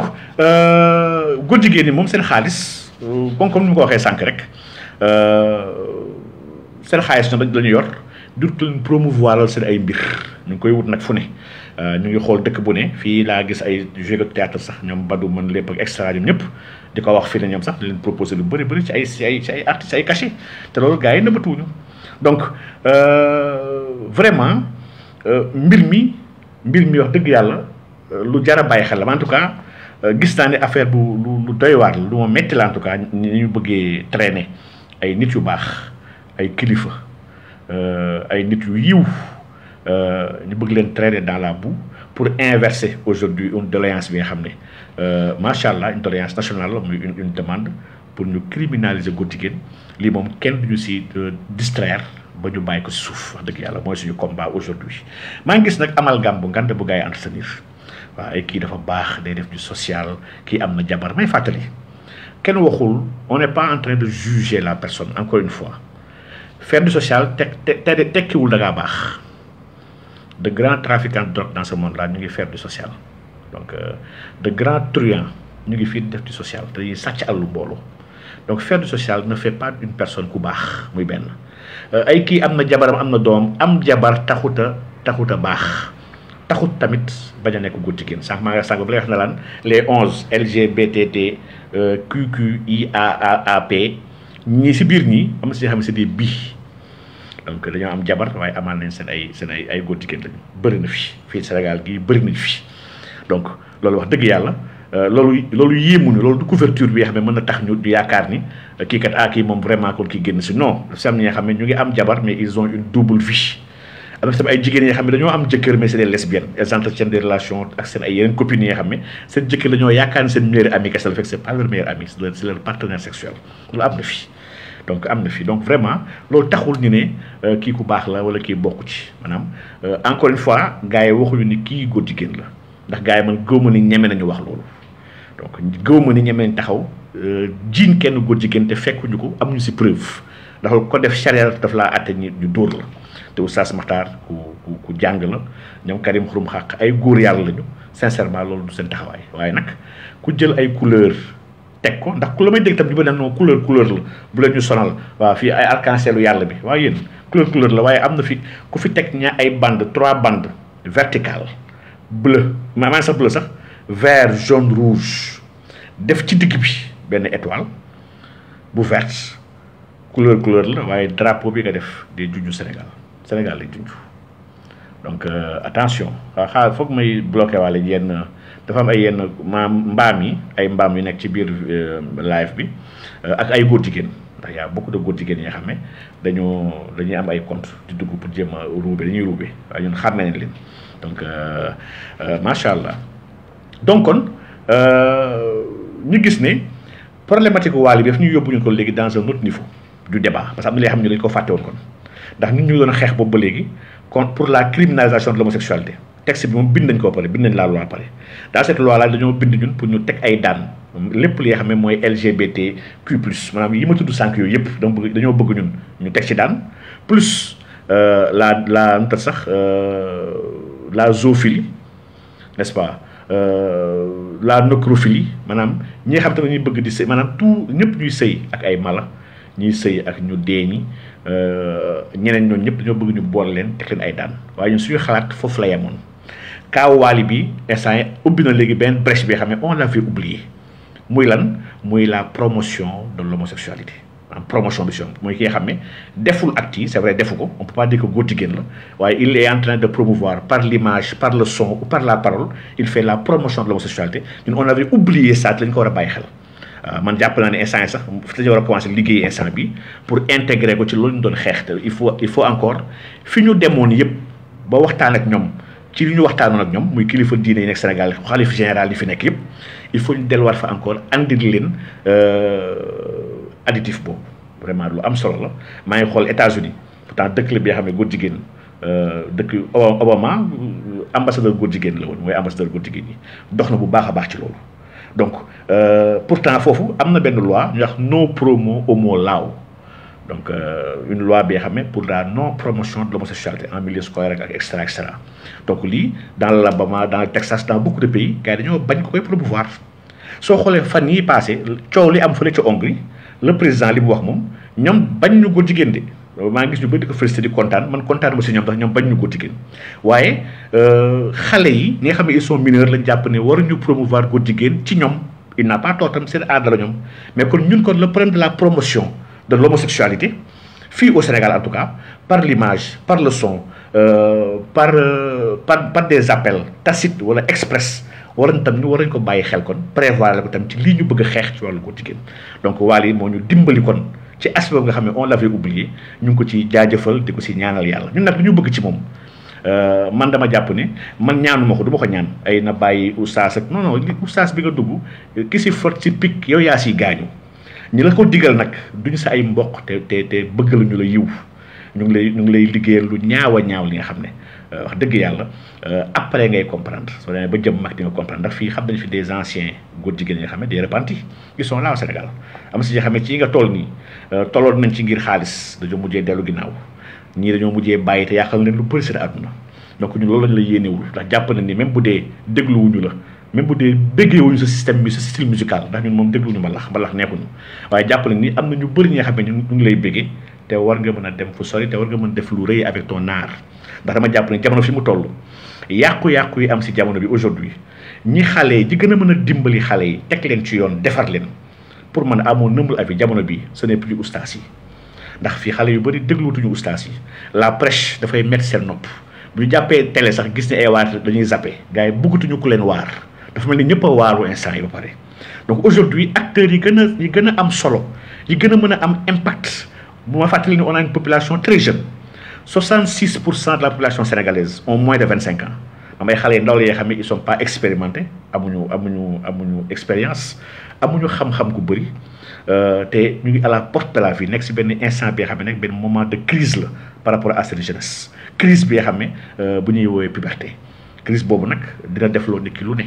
dina ko faible loo dina ko nooyloo dina ko bu max ci lu ne donc jamono boobu nag ki gën a mën a wax ak xale boobu pour man de amoon na fi jamono bii pour man film yi ak woykat yi la ndax xale yow la ñu gën a suivre aujourd'hui ñu ngi si Netflix mu ngi def promotion yu nganda ci wàllu góor jigéen aujourd'hui moom la rek agenda góor jigéen bi si art lañ ko jaarale art ci culture donc fii nag aujourd'hui kon serait bien dans notre combat à nous ñu jéem a xool ciblé déjà am ay troupe théâtrale yoo xam ne déjà commencé na mais de manière timide dëgëragul te amagul doole te ñun ñooy war a dooleel dans cette lutte là ndax xeex nag dafa war a saf mondial xeex warul yem rek ci taxaw ne non on veut pas teg ay pancarte ne non criminaliser kër après toog suñu kër non on doit faire du lobbying comme lu tubaab bi di def on doit payer ut ay cabinet di ko doxal ut ay xale yoo xam ne ñoom ñoo yor ay troupe théâtrale leen financé ñuy jouer ay théâtre yoo xam ne di jàngale les bonnes valeurs di approcher ay artistes xool artistes yi leen gars yi kaay leen mais pourquoi woyoo si nangam pourquoi tel fléau waxoo ci ndax c'est ça le rôle d'un artiste il doit conscientiser il doit éduquer donc ñun on doit avoir benn dimension éclectique waaw benn dimension je veux dire on doit agréger les styles les moyens les outils et les mécanismes de combat parce que un combat mun ñu ko utiliser si benn outil kese soo baa du am impact dëgg bu mu war a am donc aujourd'hui kon ces artistes là maa ngi si gis kenn léegi desaan sës rek moom mu ngi ci hip hop waaw man damay yëngu bu baax nag ci wàllu googu ndax ma tamit man bàyyiwuma benn aspect bi ñu mën a dimbalee xale yi ndax on a nos enfants on a nos jeunes frères ñun tolloon nañu ci ñoom fi ci toll aujourd'hui hip hop du kese mbiru son du son kese démb ñu ngi koy waxtaan maag sës donc hip hop am na benn dimension bi nga xam ne musique la c'est vrai mais am na benn dimension bi nga xam ne conscience citoyenne la benn dimension bi nga xam ne yar la n'est-ce pas et hip hop utiliser wul kese son bi pour wax ak gars yi DJing bi boy bi boss lépp la utiliser wax dëgg yàlla donc il nous faut avoir des artistes engagés des artistes sérieux des artistes instruits yu xam fii nag Sénégal malheureusement suñu bëri si artistes yi ils sont omnibulés que par la création de richesse xaalis la ñu wut ñoom aar bi nekk sax xamuñu ko fi nga gis rappeur bi nga xam ne soo ko doon léegi la mooy hip hop la mooy différence entre hip hop ak H majuscule ak H minuscule mun la ko tontu la mooy différence entre hip hop bi nga xam ne dañu koy collé ak hip hop bu ñuy def benn trait d'union seen diggante mun la wax lii lay tekki ndax jëga la culture d'une chose xam dara dafa am solo balaa nga ciy nekk donc aujourd'hui kon dans notre combat man gëm naa ni l'art ak la culture ndax moom la àdduna bëgg jëfandikoo dañoo bëgg envahir le sport dañoo bëgg envahir la culture le cinéma le R&B lii la tubaab bi fas yéene ba jëfandikoo pour construire la société universelle ndax ñoom dañoo bëgg nier toute autre identité bëgg nier toutes les cultures lépp luy tradition da nga gis ne gars yi nanguwuñu ko dañoo jàpp ñoom déjà ni am na benn genre modèle civilisationnel universel te loolu du mondialisation waaye c'est une occidentalisation tubaab bi dañoo jàpp ñoom li ñu jàpp ni moo baax loolu la ñëpp war a jàpp dafa baax loolu ci kaawu Hongrie bi passé nga koy sentir dëkk yëpp ils étaient choqués ils étaient outrés te c'est pas normal ñuy tere couleur góor jigéen yi di maanaam projet mineur yi c'est pas normal. L'Union européenne s'est prononcée tous les autres pays se sont prononcés nga xam ne kon ñii dañoo jàpp ni seen gis-gis ñoom kese la ñëpp war a doxal kon nous sommes vraiment en danger surtout les pays yoo xam ne qui sont faibles et qui n'ont pas beaucoup d'argent donc aujourd'hui kon fi ñu toll waaw foofu maître gi fi yow maître Profima maa ngi gis ñoom maître Profima maa ngi gis imam Jamaluddin waaw macha allah ñii ñoom ñii ay sentinelle lañu ñii ay defarkat lañu ñuy defar dëkk bi lañu donc pour dire que man jàpp naa ne kon combat bi war nañu ko gën a mën a ko xoolaat parce que combat bi aujourd'hui ci wàllu góor jigéen am na ñu bëri sax ñu ko bëgg jël sa def ko affaire diine mais damay gis gars yi ba taxaw ne la non c'est que affaire oustaz non je dis non du affaire oustaz yi dans le collectif sax ànd sàmm jikko yi du ay association oustaz que c'est fa nekk y a des associations yoo xam ne ay rappeurs lañu c'est des jeunes mais qui sont conscients xam ne dañoo am rôle bu ñu war a jouer ci biir dëkk bi ndax ñun kat di nga ñun ñii nekk fii di waxtaan nañu waxante dëgg rek ñun mucc nañ de ñun ñëpp yàlla defal la ñu tawfeex ay mag lañu léegi wax dëgg yàlla am na yenn tentation yoo xam ne sincèrement weesu nañ ko waaye xale yi yu ndaw yi nga xam ne ñu ngi suivre le hip hop américain ñu ngi si Netflix seen ay film ñu leen di commencer peut-être préparer émotionnellement ak psychologiquement leen di préparer ci bi ñuy am benn ñuy fan ay nit ni ki soo xasee ba fan nit kooku impliqué la wala influencé la wala tiire la sincèrement dafay yomb ce sera très facile donc dañ bàyyi xel bu baax a baax que nos enfants non sincèrement ils ne sont pas à l'abri donc waaw maître fa mu dugal la ndax maître borom jàngat bu am solo la wax dëgg yàlla donc maître Profima yi nii yëpp live bi daam ngeen ko xam daam ngeen ko dégg muy nit ki nga xam ne nit ku am yeewu ci àdduna nit ku xam àdduna muy doxee après nit ku amal njëriñ Sénégal li ma métti rek mooy des fois dafay wax ne dafa retraité ci ne moom activiste retraité la bëggatul activé wu dafa xeexatul loolu nag nangulu ma ko man d'accord ma ko ndax dama jàpp ne dañoo am ñëpp responsabilité masuulier boobu yàlla fi ñu koy laaj yomal xiyam donc macha allah mais xaar ma dugal ko comme ça mu andi participation ndax borom xel bu sell la te wax dëgg yàlla macha allah di ziar nag Ousmane nag yow ni mu la nammee dafa ëpp Ousmane ba ziar naa la bu baax kii moom wàllu yàlla buy làqatu la waaw bu gaa yi réeri donc namm naa la lu bëri nag wax dëgg yàlla fan yii moom jafe naa jot lool man sax j'en suis conscient dëgg yàlla donc mais xam naa ne léegi mu jeex yàggatul incha allah. alhamdulillah maître dafa mel nii waaw non Wally kay il peut pas être dans la récidive ba pare di jouer à la victime mënul nekk mën naa comprendre ko fakkasalu benn yoon dañu laa war a jéggal nag wax dëgg yàlla xam ne nag kii tayu ko mais Wally Seck li muy def du fakkasalu lii c'est kii dañ koy instrumentaliser di ko defloo muy def après wëlbatiku mel ni ku xamul li muy def loolu mu njëkk ko baal c'est pas son rôle il n'a pas le droit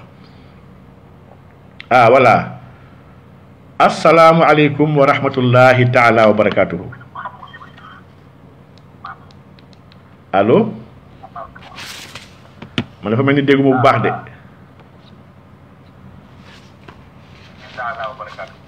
mais man dégguma bu gars yi est-ce que gars yi la dégg gars yaa ngeen dégg waaw mu ngi commencé bëgg ñëw de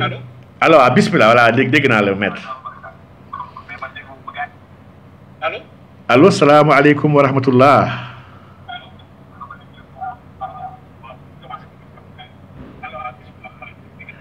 yaa un retour ah yaa un retour ah macha allah et gars yaa ngi koy dégg mais ñun fii dégguñu la bu baax de c'est un peu faible voilà léegi mu ngi ñëw léegi waaye ñu ngi lay dégg léegi c'est bon. xaaral ma teg sama casque bi ndax man maa dégg xaaral su ma takkee casque bi lay dégg quoi. incha allah ah Cheikh Baye sax ma dégg fii Cheikh. waaw asalaamaaleykum. waaleykum salaam wa rahmatullah. waaw yaa oustaz leer na waaw. léegi c'est bon maa ngi lay déggee rek. ah fii la ëppee. yaa ngi may dégg. waaw léegi c'est bon ñu ngi lay dégg macha allah tafaddal bismillah ya Seydi. waaw maa ngi lay déggee. et li ma kontaan loo mooy éclairage bi nga mujj def léegi nii. moo tax ma ne man du ma ko mujj. léegi nii war nañu xoolaat. yan outils la ñuy jëfandikoo. ngir faire face. à l'envahissement bi nga xam ni. li ko tax a jóg mooy ñi jàpp ni. dafa war a am benn mondialisation boo xam ni à sens unique. te ñun dañu war a nekk rek ay réceptacle. di jël ay pratique ak ay défini yoo xam ni du suñu aada du suñu mbatit du suñu diine. ñu war na ko forcer. effectivement. même su fekkoon sax dem na suñu intérêt suñu forcer rek dañu war a bañ parce que. nit kenn du ko forcer sax lu baax da nga ko war a laaj. wallaahi forcer dafa jeex. dafa am rupture boo indi. boo xam ni bi ma la déggee nga wax ko. dafa dalal sama xel mooy comprendre nga enjeu yi. man nag ñetti pàcc laay joxe ñetti pàcc. macha allah bismillah. culture. information. éducation. culture. information. ak éducation mooy ñetti piliers yi nga xam ne. foofu la. ñi bëgg soppi gisin bi. taxaw. dëgg la. ba nga xam ni sooy xeex ak ñoom. un stratège du xeex aller dans tous les sens. effectivement. da ngay perte sa énergie.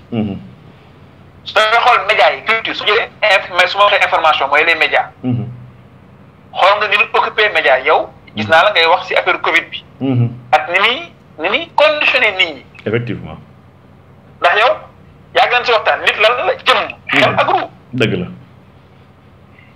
sa jëmm ji dinañ fexe ba sa jëmm ji. muy méngoo. jëmm ñi nga xam ni. dañ koy transformé. sa xel bi dinañ fexe ba nga xam ni dinañ ko transformé mooy école.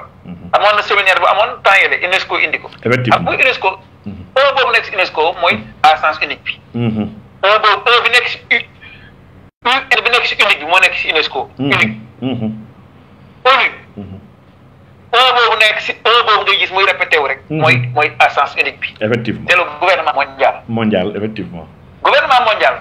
mën naa bonul carrément mais su fekkee baax na tamit ñun war nañu wax ñun la ngeen si xalaat. ñun ñu war a gouverner. au moins ñun ñii yéen su leen gouverner war ngeen am cër bi. man loo ma indil te boole joxoo ma cër bëgguma. dëgg la. dañ may woo fa nuy xalaatee. di fa nase di fa tëggee. nga mën a toog comme yow. nga xam ne léegi li ñuy jukki man naa si d' accord mais soo jukkee pare ni ma ñëw d' accord rek. loolu mënul nekk. waaw c'est pas affaire waali bii nag dafa am lu mu laal. laal na culture laal na information. et laal na éducation indirectement. mooy Wally dafa nekk vitrine. dafa nekk vitrine. effectivement. yow xam nga récidiviste nga wax mooy jëkkoon na sol t-shirt bi. ñu ne tey ko. mu génneewaat loolu ñu naan accident la du accident mais période bi nga ko génnee mooy ban mois la góor jigéen di jël seen def ko. Gay Pride juin ak début juillet. ma ngo fin juin début juillet Wally toujours ci lay def li muy def. ma ngo ànd defar jikko yi su leen Wally attaqué justice. day am toujours impact. mooy amplificateur bi ñu soxla dinañ ko am. dinañ am ampli bi parce que ànd sàmm jikko yi. formation yi menacé woon nañ leen. effectivement. góor jigéen ñi ñëpp menacé woon na leen. effectivement mais mënuñu loolu am directement. léegi prétexte bii rek mooy. il faut toujours xalaat stratégie globale bi. Wally mën na am victime mën na bay parce que victime la Wally moom ak. victime lay nekk. effectivement victime. mooy il n'a pas compris les enjeux. dëgg la xamu ko moom xaalis la xam rek xamul leneen. xaalis la xam. ak ni muy wax ay géwél damay wayaan rek. damay dee sama géer ak yooyu la nekk moom day wayaan rek. wayaan bi nag li muy wayaane nag dafa nekk tooke boo xam ne suñu ko bàyyee. fa mu jëm baaxul. dëgg la. moo tax procès bii nii. jàkkaar loolu bu ànd. sàmm jikko yi. defar jikko yi. jàkkaarloo ba mu war a jàkkaarloog ñoom. si benn milieu boo xam ne c'est officiel. dëgg la. mooy le débat va être mené au tribunal. argument juridique yi fa la koy indi. ndax les francs-maçons les góor jigéen ils ont besoin de cet espace. parce que lan mooy objectif bi mooy. loi góor jigéen jàll. déjà débat bi suñu ko fexee ba forcer nu débat parce que xam nga lan moo am solo te ngeen bàyyi si xel. dañuy forcer ay débat. effectivement. dañu koy forcer agenda bi. mooy agenda bi nga xam ne mooy seen agenda. nécessairement débat bi am fa mooy c'est pas un hasard. c'est pas un hasard pas du tout. léegi est-ce que ñun dañoo war a nekk réactionnaire kese. malheureusement. moo tax bi ma déggee nga ni war nañu intégrer hip hop. war nañu intégrer yenn dimension yi daf ma neex parce que imam buy xalaatee noonu. mooy wane ni imam bi xam na ni. jaasi. baaka baaxul. mën na rey mën na def lu baax mais baaka. ak jaasi. jamonoy xarate ne dañ koy jëfandikoo. maanaam ce ne sont que des instruments. outil kese la wallaay dëgg la. soo leen bàyyi nag terrain boobu nag. bàyyi nga leen terrain essentiel parce que xale yi ni nga ko waxee noonu. yooyu ñoo leen di yëngal. te musique li si grave si musique mooy. yow soo jëlee les sens. sens bi gën a fragile. bi gën a profond bi nga xam ne day dugg ba si biir. boobu lay laal. effectivement. mooy ban amul kubéer nopp am na kubéer. nga xam nga lu dugg si nopp yow. gis naa la ngay waxtaan si affaire yi xam nga lu nopp lu si dugg. day dem ba si biir nit ki. day am jeexit ay jeexit yu rëy sax waaw. waaw léegi nag ñu jël Wally nag mu nekk benn vitrine. nga xam ni waaw moom day wayaan rek. man gaw ma ni ko ci gën quoi mais. affaire ngéwél lay def ngéwél 2.0 lay def ngéwél. waaw 2021. waaw c'est vrai mais li muy indi nag. tooke boo xam ne la. day amplificateur bu dangereux la Wally nekk. loolu nag laa bëggoon dugal rek. wax la ni macha allah. je suis à la retraite nag. mais xam nga retraite. loolu nanguwuma ko. yu mel nii nga xam dafa laal askan. soo nekkee retraite da ngay nekk naa fekk. dëgg la. man mën naa retraite nag si xeex yi ndaw yi mais xeex yi nga xam ne nee nañ ko ku si wax rek ñu rey la. ku si wax ñu toogee la man yii ñoo ma intéresse nag. yéen man xoola kenn du si wax man lay bañ. est-ce que comme dafa wax. bañ kat ñoo xam naa ñu jubloo nit ñi. les góor jigéen sont puissants man. mais c'est pas vrai puissant ba gën a puissant yàlla. wallahi c'est pas vrai ils n'ont aucune puissance. amul puissance. wallahi dëgg la. léegi nag cancer boobu la bëggoon nit ñi. que nous sommes puissants amul puissance. Allemagne fii rek. am na ay ñu doon def ay rencontre. mën naa envoyé documents yi.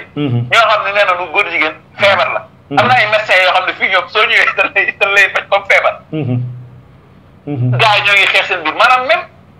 Occident amul homogénéité boobu noonu. effectivement dëgg la loolu mooy tax occidental yi. ñëpp loolu am na ñuy résister. même à l'Occident. effectivement c'est vrai y en a beaucoup sax. waaw yooyu yàlla bëggoon dolli rek. macha allah li am na solo. yóbbu nañu débat bi tribunal. mais débat bi il faut que ñu jël ko ñun. du nekk réactionnaire. effectivement wax si produit du sens. macha allah. ba pare dem procès bi nag procès boobu ñun nañ ko soxla tamit parce que il faut que ñu dem. on va le préparer bëgg yàlla dëgg la. te tribunal soo duggee day am jurisprudence. effectivement dëgg la. on va bien travailler. loolu laa bëggoon dugg rek. macha allah retraité naa mais laqatuma nag. déedéet yow retraité woo sax man kontaan naa ba mu la déggee sax kontaan naa. waaw ndax macha allah barakallah fik yaa imam. jërëjëf salaamaaleykum wa rahmatullah kii moom. waaleykum salaam wa rahmatullah. kii ëppoon naa bañ a dugal. maa ngi gis am na ay mbokk yu laajte ne kii kan la kii sama turandoo la faaleen rek dafa faal bi mu sant rek moo ko yàq nag wax dëgg yàlla nit ku am njëriñ la nit ku xalaatam sell la nit kuy xalaat toujours la di jéem a avancer doomu aadama yi di jéem a avancer askanam di avancer nit ñi donc nekkul Sénégal mu ngi bitim réew waaye ay gëstoom ak ay recherche am daf ci am benn générosité bu rëy bi nga xam ne en le partageant et depuis Sénégal avant moo génn donc kii moom wax dëgg yàlla man toujours plaisir la ma andi ko pour mu leeral ndax il parle ci xam-xam et expérience la am li mu wax nag dëgg la je suis entièrement d'accord aujourd'hui dafa am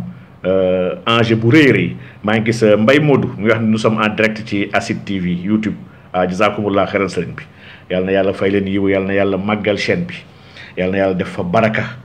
yàlla na yàlla ranger du côté de la vérité du côté njub ak mbaax ndax liggéey ci loolu kese am njëriñ yàlla bu leen dara wàccee yoon boobu yàlla bu leen dara mën a jënd yàlla bu dara fees seen bët ci barke yonent bi sallallahu alayhi wa sallam donc je disais que procès bi dafa am solo ndax Wally n'en est pas l'auteur comme je vous ai dit rek l'agenda au niveau mondial soo fàttali ko même jamono bu Wally yoroon sac bi wala jamono bu mu solee t-shirt bi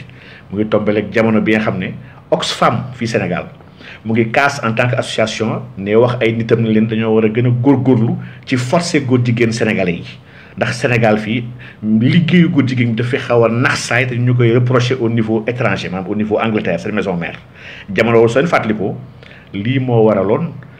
ku mel ni Eliman ku ñuy wax Eliman Habikan góor yàlla bu mag jàmbaar bu rëy wax dëgg yàlla lii moo taxoon mu génn Oxfam donc ñu libéré ko parce que il s'est rebellé ne moom lii d'accord ko c'est contre les lois du pays bi nga xam ne mooy le pays hôte mais c'est contre sa foi sax ñu bëgg ko forcer mu war a liggéey ci agenda góor jigéen donc nga xam ne kon y a beaucoup d'associations et d'ONG qui ont des milliards seen loxo war a liggéey ci agenda parce que dañoo encaissé xaalis dañoo war a sëgg bëre kon il compte ci ay mbër ci ay rappeurs ci ay mbalaxkat ci ay troupe théâtrale ci ay élus ay députés ak ay ministres il compte si ñi ñëpp pour que agenda bi avance ndax agenda bi ñoom ñu ngi ciy liggéey agenda bi ñu ciy liggéey de donc aujourd'hui nag agenda bi man dama xool gis ni dangay xool lu mel ni Sénégal dëkk bu sérieux dafa am yu baax yi nga xam ne assemblée la war a jaar ñu suy dëkk bi dafa sérieux wul on a une législature depuis 2017 donc ils ont 4 ans on a 4 ans assemblée bi am na ñeenti at semaine bële passé on disait que sur 150 lois yoo xam ne voté nañ ko 149 yëpp c'est des projets de loi lan mooy projet de loi mooy que exécutif moo ko defar envoyé ko assemblée ñu voté ko maanaam proposition de loi benn proposition de loi moo am maanaam proposition de loi mooy initiative bi ci assemblée la bàyyi ko ci ay parlementaires donc nga xam ne lii grave na benn proposition 149 projets c'est sur 150 lois te proposition de loi bi yëpp pour changer règlement intérieur assemblée nationale kese la woon donc kon ñun fii problème mu valeur wax dëgg yàlla ñun war nañ ko bàyyi xel bu baax a baax donc aujourd'hui kon lu tax ma ne plainte bi dafa am solo trop et ça nous intéresse hautement duñ ko bàyyee noonu ndax ñun wax dëgg yàlla fépp fu Maxtaar taxaw dañ fa war a taxaw ñun te ñoo ko fay njëkk fépp fu Abdou Karim Gueye taxaw tamit wallahi azim ñoo fa war a taxaw ndax ñii ñoo ñuy xeexal chaque jour ñii ñooy sonn suba ak ngoon ci aaral ñu li nga xam ne mooy li ëpp solo li ñu am te mooy suñu ngëm-ngëm mooy mbaax bu fi mag ñi bàyyi lii gisoo man combat bu gën a rëy sincèrement donc lu tax ma ne ko dafa nar a am solo saay-saay yi xam ne dañ ñoo yàgg tëkku muy góor jigéen yi ci àdduna bi muy franc-maçon yi ci àdduna bi ndax ñu ñëpp ñoo bokk benn même combat ñu ñuy tëkku depuis des années di ñu ut te mënuñ ñu am ndax ñu ci yàlla ñu nekk ku ànd ak yàlla mënul tiit ñii ñëpp ils ont l'occasion jéem a xool ni ñu jéem a noppiloowee te wallahi azim mun ñu noppiloo buñ ñu yóbboon ci biir kaso yi dañu noppi buñ ñu duggoon ci biir bàmmeel sax wallahi dañu ko ne wax ndax ñun ñii tuuti nañu pour téye ñu dañoo pare yàgg na c'est que suñu xamoon idéal bi ñuy animé ak azm maanaam suñu xamoon résolution bu nekk si ñun ak himma bi ñu am maanaam destin bu extraordinaire bi xam moo ñu habité buñ ko xamoon dañuy daw noppalu daw làqatu xam ne mënuñ ñu dékku billaahi wallahi waaye malheureusement xamuñu ko donc aujourd'hui kon ils auront l'occasion de nous faire face alhamdulilah ñun combat bi dawuñu ko combat dañ ko yàgg soxla waaye nag xeex bii ci assemblée ci biir tribunal dafa nar a génnee nag leen lu am solo parce que comme lu maître wax jurisprudence dafay am su xasee ba am un cas bi bu fekkee ne dafa naxsaay fa lay jaaree à jamais ñu cloué bekk ñëpp ñuy waxe ji képp kuy alerte sax ci waxu promotion li ne ay noppil parce que y a jurisprudence dañ lay attee ni ñuy attee bi fi jaaroon donc premier bi fi war a jaar waru fi jaaree nii donc war nañ ci liggéey bu baax a baax a baax waaw donc war nañ ci liggéey bu baax a baax Cheikh Ndiaye pourtant non du promotion te maa ngi gis tamit ñu bëri di wax naan non ñi koy tudd ñoom ñooy def promotion bi non au contraire tudd ko mooy li koy leeral alquran li ci yàlla tudd baatu iblis tudd ko ci baatu Seydina Muhammad sallallahu alayhi wa sallam yàlla 4 fois tudd yoon ci yàlla Muhammad si alquran li mu tudd seytaan iblis nga xam ne lii c'est des dizaines hein yàlla pourtant deful promotion iblis non non daf ñuy jàngal lan mooy iblis pour ñu mën koo moytu donc pour ñu mën a xam li ñu nekk en face il faut toujours ñuy leeral qu'est-ce qui se passe pour nit ki bañ am effet de surprise di nga xool di nga saay-saay yee sax di dox ci nouvel ordre mondial di ko liggéey laax de ils sont en train de préparer les consciences par rapport ak li ñu bëgg ñoom ndax xam na ni bu ñu nee tëll teg ko dañ koy bañ donc nit ki dañ ko war a avertir préparer ko pour mën a jël responsabilité am si loolu xewee donc ñoom ils sont en train de nous préparer à travers leurs films à travers seen ay documentaires di ñu préparer si ban type de monde la ñu bëgg yóbbu avec l'intelligence artificielle avec beaucoup de choses avec les casques bioniques avec PMA maa ngi gis PMA bi tamit ba mu jàllee góor jigéen dañoo jubilé waa ADEOS dañoo def ay félicitations mais après 8 ans et quelques le projet est enfin passé parce que PMA bi mooy seen passeport ñoom pour gën a dëgëral góor jigéen ñi mën a dund en paix di mën a am ay doom donc pour dire que rek ñoom ils sont dans des combats donc ils sont dans des combats ñun tamit nag dañoo war a leeral seen ay maguy seen ay stratagème ndax leeral bi ñu koy leeral mooy tax ñu préparer man sur cette communication là nous sommes dans ñun on parle à des personnes intelligentes chaque fois moo xam ne sama live yi des fois xam ñu bëri ñi nga xam ne tam ñu taxaw non c'est li ngay xam la non ñun waxuñu ak ñëpp ñi fi nekk fii toog bàyyi seen ay itte ñii c'est pas n'importe qui fi ay kàngama fi nekk yoo xam ne wax 5 ans sax man lu métti la ci man ndax ay ndaan laay waxal donc ñun ñii nag ñoo war a yar suñu ay doom ñun ñoo war a yar suñu ay rakk ñun ñoo war a yar suñu ay jarbat ñun ñoo war a conscientiser nos proches parce que on a un état qui a failli état bi question yi moom bugg ko régler donc bugg ko régler au contraire sax moom Macky waxoon na nee na vraiment nañ may Sénégal ngant n'est-ce pas nañ may Sénégal ngant ndaxte Sénégal daal dina jël son temps dina ñëw donc ba mu waxee daf ko ne on ne peut pas non plus demander au Sénégal de dire demain on légalise l'homosexualité et demain c'est la gay parade mu ne ko les marches de fierté mu ne ko ça n'est pas possible lii Macky Sall may wax de parce que notre société ne l'accepte pas la société elle va évoluer dégg nga wax ji elle va évoluer mu ne ça prendra le temps que ça prendra donc chaque pays a son propre métabolisme donc nga xam ni kon ñii ils sont dans une dynamique de préparation mooy du ñu teg benn daan dañuy bàyyi gars yi ñuy doxal association yi ONG ak ambassade yi fi nekk yëpp ñu ngi liggéey ci agenda bi au ñoom ñëpp ñu ngi ciy liggéey di préparer en coulisses ay xale ñu ngi dem ci école yi ci semaine culturelle yi ñu ngi dem ci Fosco yi ñu ngi jéem a xool ay troupes théâtrales yi ils sont dans la banlieue ñu ngi fu bëri donc nga xam ne ñii ñu ngi liggéey donc ñun nag on doit avertir on doit conscientiser on doit lancer l'alerte mooy suñu rôle yàlla fi ñu wax nañu boo leen gisee dul yoon ñu jéem leen ko soppi ci seen wax leen ci donc mu ne boo leen ko mënul soppi leen ko ci seen loxo mais boo leen ko mënul mettitul leen ko seen xol te loolu mooy li gën a ndaw ci iman donc macha allah kon ñii wax ay affaire ay doomu jàmbur la naa nga bàyyi leen ko ñun amuñu problème ak doomu jàmbur ndax am nañu ay doom te wax dëgg yàlla doomu jàmbur boobu nag di waal yi ñu ko bëggal jàmm bëggul ko yiw bëggul ko ndam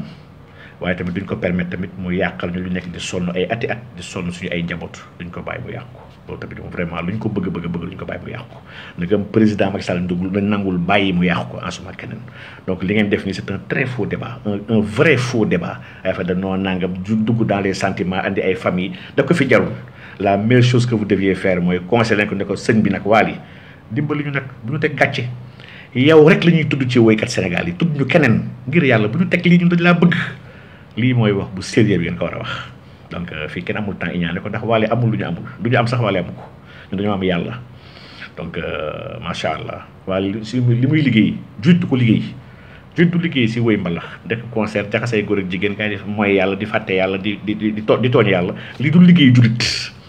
donc xam nga fii nag tappale na xasaale moo fi ne koo fi mu xëcc ci benn sëriñ waat ci sëriñ bi naan kii taalibe du liggéey lii laa du liggéey taalibe place am du ci concert di tëñëx ak di raas ak di rëtëm di tambaleeg xaw ma nag loolu du liggéey taalibe ci waar yi loola rek ci jaamu yàlla ci xidma ci defar penc bi waaw waaye pas di yàq penc bi donc macha allah ñu ngi leen di ziar nag yéen ñëpp di leen béggee Gas l'humaniste tu as totalement raison l'état s'en fout l'état bi tamit c'est nous ñun ñoo tabb ay nit yoo xam ne le contrat qui nous lie ak ñoom du question de valeur du mœurs du religion ils nous ont pas appelé dans ça ba ñu yëg au pouvoir kenn waxuñu ne su ma yéegee nangam ak nangam te fa laa jàppee nag ni que prochaine échéance présidentielle yi war a ñëw le débat sur les valeurs doit être au centre des préoccupations ñun man de en tout cas sincèrement 2024 doo voter président bi nga xam ne waxuma quelle est sa position moom par rapport ak góor jigéen ak lan la si fas yéene def suñ ko falee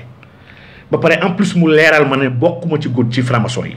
muy ñaar ñetteel mu wax man laka la fas yéene def pour dindi ñu ci agenda mondialiste bi nga xam ne aujourd'hui ak colonisation bi nga xam ne ñu ngi koy dund aujourd'hui avec le monde du France kese c'est la France ce sont les occidentaux les États-Unis ñoom ñëpp laa wax ñoom ñëpp la Chine la Turquie ñëpp ñu ngi jéem a xool ñu utee ay colonies économiques dama ne ku ma waxul position si ñett yi munoo am sama batt du ma la defal campagne wax lii moom vraiment te dama jàpp ni ñun ñëpp li ma nekk suñu cœur notre préoccupation libérer enfin ce pays de ce colonialisme économique bi nga xam mu ngi koy subir depuis des décennies muy benn secondo le travail sur les valeurs dama ne mënuñu ko ne di jouer au malin mënuñu ko ne di nax suñu bopp dañuy wax ne ay jurit la ñu ba pare lépp lu ñu islam jox ñu bëgg ko sànni fële bañ ko jëfandikoo li mënul nekk on peut pas continuer nax suñu bopp ni toujours mënul nekk pendant un temps c'est possible mais tout le temps moom vraiment mënul nekk il est temps ñu toog teg débat carte sur table ma ne l'islam amul lu mu bàyyi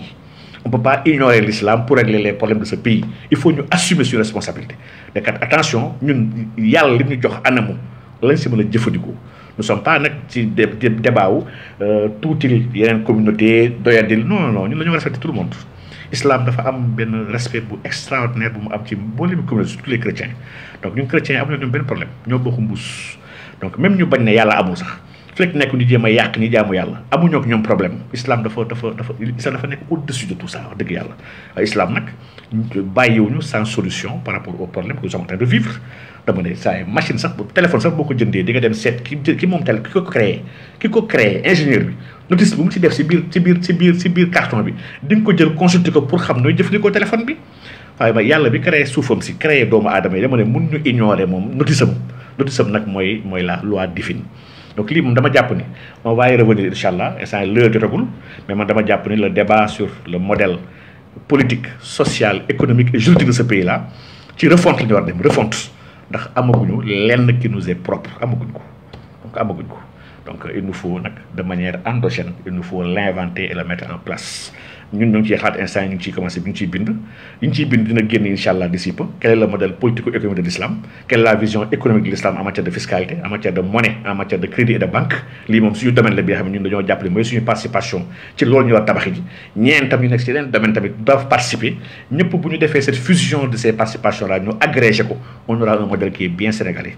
qui a une base religieuse islamique qui a pris en compte nos spécificités culturelles suñu démb ak suñu ay maam de deux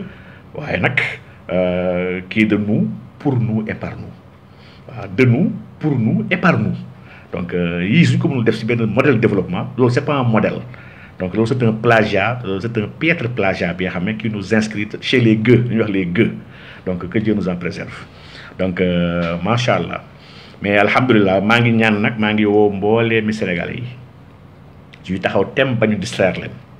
Wally ab gune la ab xale la bi nga xam ne ci utum xaalis moom la nekk du ñu divertir nous sommes dans le combat pour la criminalisation de l'homosexualité dans ce pays là nga bëgg bu baax ngeen bàyyi xel loolu criminalisation góor jigéen te c'est une demande nationale bi nga xam ne ñëpp ko mbokk bëggandoo loolu bu ñu ko xasee ba am nag soo baa nag yenn yu bëri on va le régler c'est un premier pas rek yeneen a ngi ñëw dafa am lu bëri li nga xam ne Sénégal on a encore rien fait dañoo defagul dara donc il y a trop de choses à faire leen lu ne dafa am étape après étape. Donc Mohamed Ndiaye si l'islam dafa am nag benn universalisme dafa am ay principe de base yu mu teg ba pare bàyyi askan bu nekk ne kenn ku nekk doxalal yow sa culture fi lekk weddiwul tawxiid rek sa culture baax na yàlla il respecte l'ensemble des cultures yàlla forcé ñu nekk ay naar non te waruñu sax nekk naar ma gisoon pourquoi ñu war nekk naar kan macha allah yàlla ñu yàlla defal tawfiq incha allah defal ñu jàmm maa ngi jégalu mujjee na gudd sax xaatuma ko dama bëggoon def benn 15 à 30 minutes mais l'essentiel daal du débat macha allah Youssoufa Ka maa ngi lay ziara bu baax a baax wallahi fii la ëppee l'essentiel du débat mooy apporter notre soutien d'abord à Oustaz Makhtar Sarr ak Abdoul Karim Gueye ak mbooleem ñi nga xam ne ñoom la avocat waal yi visé ci campagne xoxotal ak tiital ak bëgg gaa yi noppi ci agenda góor jigéen bi te duñ ci noppi incha allah muy benn ñaareel ba affirmer assumer ne man waal yi yow promoteur góor jigéen nga fi Sénégal te man ci collectif LGBTIIK QQAAP yaa ngi ci biir yow tu es un allié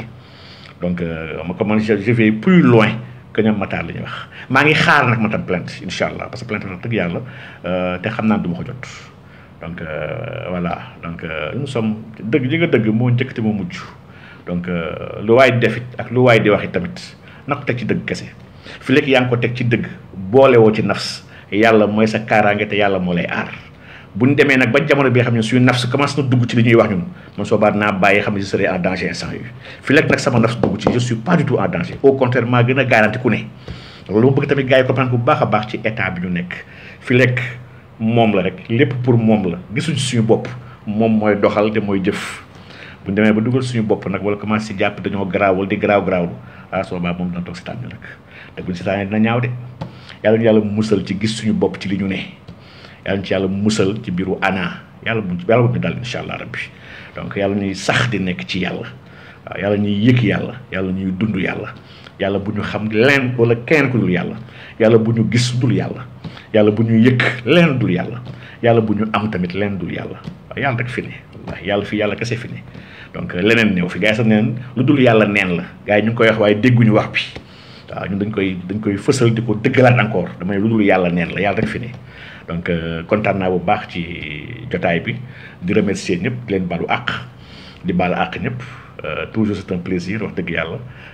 mbégte la jàkkaarloog yéen waxtaan ñun nous sommes devenus une famille waa daayira bi donc waa daayira bi maa ngi leen ziar waa daayira YouTube am na ñoo xam ne YouTube instant ñu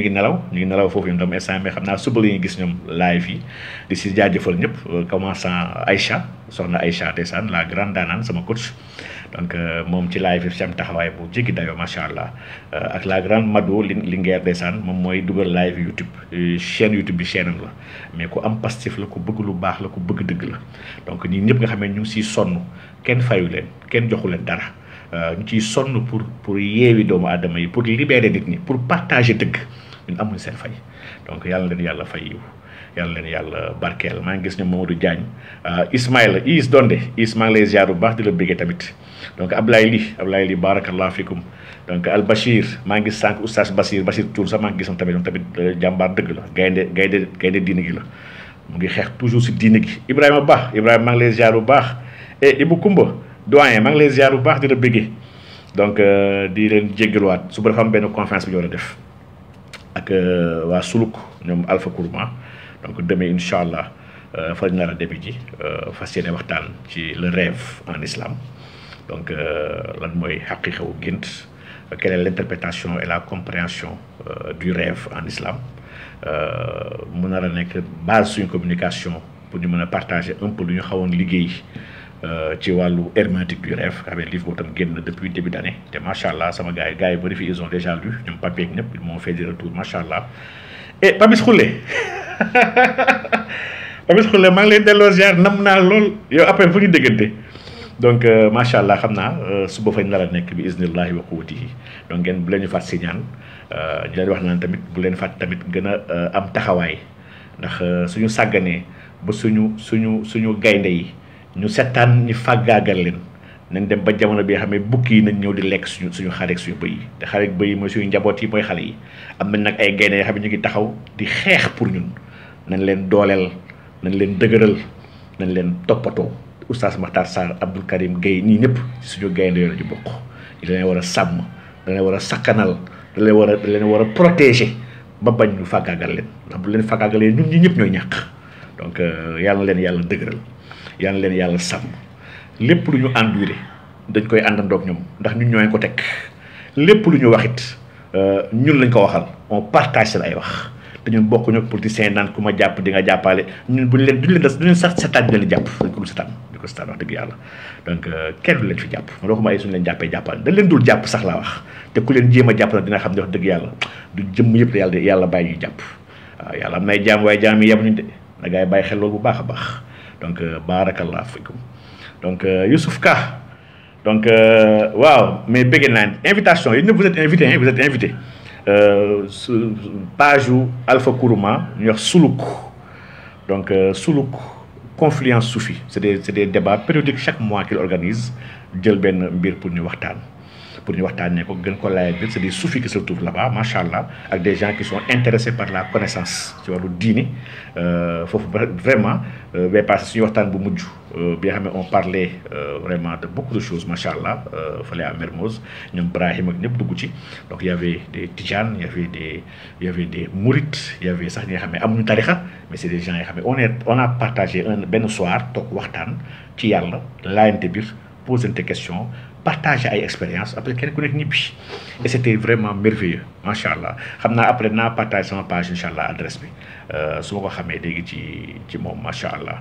donc Moustapha Niang tu es invité donc tu es invité Ousmane Ba Ousmane incha allah na ko dégg incha allah donc Ibrahima Ba waaw gént yi dafa bëri ay dóorkat fi ci dëkk yi nga xam ne moo tax sax ma gën a bind livre boobu ndax dama gis ay paa yu am ñu ñeme yàlla waaw di expliquer ay affaires yi xam ne amul fenn amul. macha allah revenant ziar naa la Hamid Sibi waaye ñëpp maa ngi di ziar Mouhamadou Sadio Ka Ndiaye les bleus bleu sax baat bi sax di nga franc-maçon yi ñoo ko créé les loges bleues mooy la première loge bi nga xam ne qui contient les 3 premiers grades le grade apprenti compagnon et le grade maître le premier maître lii mooy la loge bleue. Après la loge ñëw rouge après moom les 2 grandes loges yi xam la loge noire la loge blanche donc ñoom ñoo créé sax baatu un bleu c'est quelqu'un qui arrive à l'initiation qui demande la lumière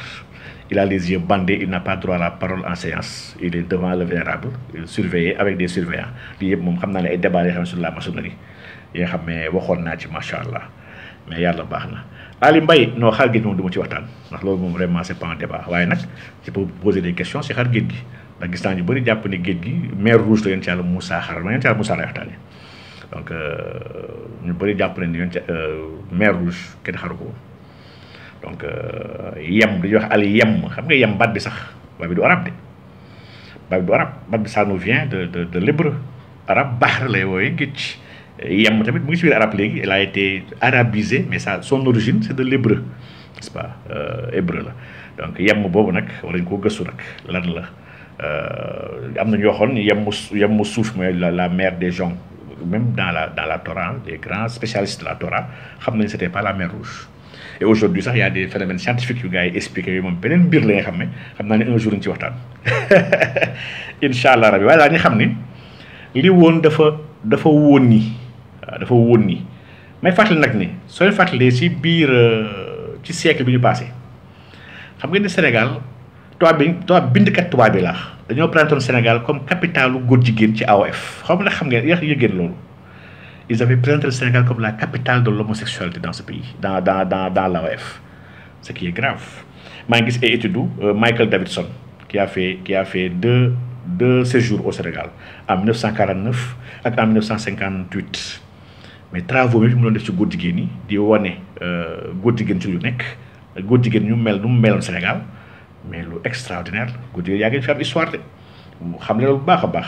donc Michael Lewis même Michael Lewis tamit a fait des travaux anthropologiques di wane góor jigéen nan ñooy góor jigéen Sénégal histoire góor jigéen il était là-bas ci année 30 yi n'est-ce pas c'est en 1931 donc macha allah donc yàlla na yàlla defal tawfiix waaye nag alhamdulilah la conscience actuelle ak le niveau d'engagement actuel dafa dàq loolu yëpp aujourd'hui gars yi nangu ñu góor jigéen buggu ñu góor jigéen te toléré ñu góor jigéen te dafa am solo trop donc yàlla na yàlla defal yiw yàlla yokkuñ sutura wax dëgg xam naa ne gars yi dañ pareeguñu waaye nag foog ma daw ndax ñu waroon def vraiment mat na nañ dem préparer léegi conférence suba bi semaine bi incha allah après ñu ñëw yeggali suñu live yi aaxiru zaman war nañu ko yeggali incha allah ak su yeneen thème bëgg naa sax def benn thème boobu wax dëgg yàlla sur la néocolonisation après discours Sonko discours daf maa neex trop c'est un discours très engagé que j'ai dama ko adoré j'ai adoré ce discours là et wax dëgg yàlla dafa manqué ci homme politique yi bëgg naa ko gën a yaatal ñu mën a comprendre aujourd'hui comment s'opère ce néocolonialisme là naka la ñu tënkee ak naka la ñu war a libérer loolu pour jéem a def benn genre esquisse de réflexion pour des solutions donc incha allah rabbi donc un travail que je vais axer uniquement sur l'économie fa laa ko nar a xoolee ak sur la géopolitique après nag ñeent tamit nañ moo tali ndax ñu ñëpp on doit se compléter donc on doit se compléter kenn ku nekk su poussé réflexion ñu boole lépp nag wax dëgg yàlla soo baa nag même les abeilles c'est avec beaucoup de nectar ñu jël ci ay plantes yu bëree bëri la ñuy jël boole ko butiner boole lépp pour mën a defar un très bon miel n'est-ce pas donc macha allah Sadikh Diatta conférence bi je pense que c'est à Mermoz ce sera demain l'après-midi à partir de 15h je pense donc mais après naa xool après naa ko partager avant fajar bi incha allah rabbi sama page donc Abdou Thioune Kempes tey moom gën da ngaa tardé tey tu as raison donc maa ngi leen di ziare ñëpp nag et Abdez Bat Abdez ziar naa la bu baax donc macha allah lii Ablaye xurriya waaw wallahi xurriya faqat il nous faut la liberté waaw la liberté on doit être libre yàlla fi ñu créé libre kenn waruñoo tënk allah kese ñu war a tënk te gars yi din nañu tënku yàlla gi andi tënk nag ki nga xam ne muy Iblis dans un système qui n'est pas de Dieu un système laïque maçonnique injuste qui s'appelle la République qui organise ni ñuy sàccee le pouvoir par benn clique bu ndaw bi nga xam ne ñu jël en otage yàlla nekkul lii la nam moon ci ñun yàlla nam loolu ci ñun yàlla vraiment il nous a donné yàlla bàyyiwuñu rek il nous a donné un modèle yàlla bàyyiwuñu nii and ñu si kaw suuf rek bàyyiwuñu nii comme ça dire yàlla defal loolu wax dëgg yàlla ñu yàlla defal tawfeex ma ñu dégg ak topp ba sunna yi nga xam ne sunna yi ñu bàyyi ak sunna yi ñu sàggane muy la sunna économique et la sunna politique du prophète sallallahu alayhi wasallam sunna yooyu ñu mën ko revivifier mën ko jëmmalaat ba pare mën ko doxal donc incha allah rabbi yàlla am na ko sañ na ko te mën na ko yàlla ñu ko yàlla defal incha allah et moo di maa ngi ziar ñëpp El Bachir Al Maktoum Assane Souleymane wallaay yàggatul weekend bi on va faire suba sax on va le faire en live même ñu mënul ñëw léegi suba on va le faire en live incha allah comme ça di ngeen mën a suivre Abdoulaye ziar naa la bu baax ak Mouhamad Koli les grands daan yéen da ngeen yéex a ñëw Cheikh Lo yéen ñi dañ leen jox ay carton de donc Bokar Aw ñu ngi lay ziar bu baax a baax ndax nu kazalik donc barakallah fikum bien ñëpp donc Mohamed Touré tu as totalement raison on a quelques gens comme waaye nag aujourd'hui le niveau de la conscience collective tax na ñu war a mën a jàpp ne incha allah on mérite aujourd'hui nag léegi d'avoir un président croyant gëm yàlla donc ki nga xam ne dina xam ni yàlla mooy la première place il faut d'abord yàlla put God first put God yàlla toujours yàlla d'abord yàlla ensuite yàlla enfin su amee quelqu'un bi raisonné noonu rek il sera juste avec nous il sera loyal avec nous il sera équitable envers nous il sera très regardant de ce qu'il va poser comme acte envers nous parce que xam na ne il va dafa rendre compte ci kanam borom waaye ku gëmul yàlla faalewul yàlla kii dafa am nar lu muy ragal mooy nguur si nekk fi rek Macky Sall gëmul yàlla toppul yàlla faalewul yàlla moo tax lu ko neex def donc waaye ku bàyyi xel borom am na lu bëri li xam ne sañuloo ko am li xam ne doo ko mën am li xam ne doo ko xalaat ndax yaa ngi bàyyi xel ni am na kenn ki nga xam ne waaw lu Abdul Xaadir Jilaani waxoon radiyallahu taala anhu shahidtuka mawjudan fi kulli makaani donc ku yëg nekk ci opération ñu woowee al muraqabatu nga xam ne yaa ngi ci haute supervision de yàlla mooy li yonent bi waxoon ci ihsaan rek an taabudallaha ka annaka taraahu fa in lam takun taraahu fa innahu yaraak n'est-ce pas donc koo xam ne yàlla mu ngi la jege wa nahnu aqrabu ilayhi minkum walakin la tubsirun fa iza sa'alaka ibadi anni fa inni qarib ko nga xam ne dana dafa jege ku bàyyi xel ne am na kenn ku ma jege loolu gën ma jege sama bopp kooku doo teg n'importe quoi n'importe comment di wax n'importe doo ko def donc on a des dirigeants aujourd'hui sur l'échelle de la foi ñun ñëpp ils ont zéro donc kooku nag macha allah yàlla defal yiwu waaw xam nga ñëw daw nag léegi il est 3 heures déjà donc barakallahu fikum wa axiru daawaana an alhamdulillahi rabbil alamin assalaamu aleykum wa rahmatullahi taala wa barakatuh